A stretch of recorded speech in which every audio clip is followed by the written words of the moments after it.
La troisième étape de la 62e édition du Tour du Loir-et-Cher a débuté à Fredval pour se terminer à Vendôme. Une course de 178 km.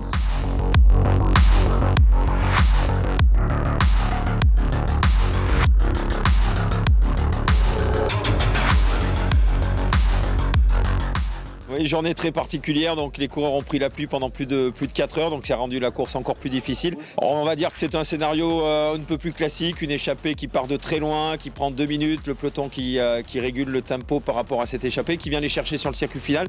Et puis dans le dernier tour, ça s'est complètement emballé, les garçons sont sortis du peloton et ont récupéré ce qui restait de l'échappée matinale. Et puis un Suédois donc, qui est sorti sous la pluie, c'est un Suédois qui vient gagner de façon magistrale, il a maîtrisé les éléments dans les derniers kilomètres et résister surtout au peloton pour venir gagner et se repositionner au classement général.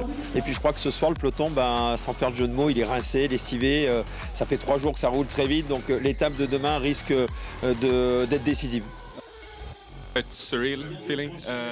Je me sens plutôt bien. Je n'avais jamais gagné une course sur la route avant. À l'origine, je suis un vététiste. Après, j'ai eu l'opportunité de rentrer dans l'équipe nationale et en fait, tout marche bien.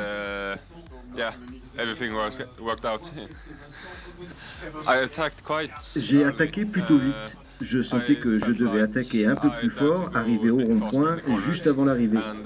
J'ai vu le trottoir de près et j'ai filé tout droit. J'ai pensé vraiment que c'était trop tôt, mais en fait, c'était le timing parfait. Le jour le plus long demain, on aura près de 200 km, 4e jour, donc souvent les organismes sont marqués sur le 3e et le 4e jour. Donc demain, tous ceux qui ne sont pas placés au classement général vont jouer leur va-tout. Et puis on espère bien entendu que la météo sera de la partie. Je pense que ça risque d'être vraiment l'étape décisive du Tour du Loir-et-Cher.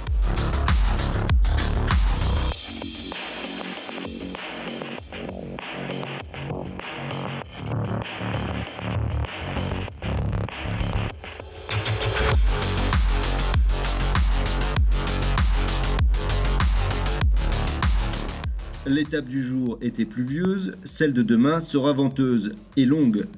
Elle se déroulera en effet autour de Vernoux en Sologne pour une boucle de 197 km.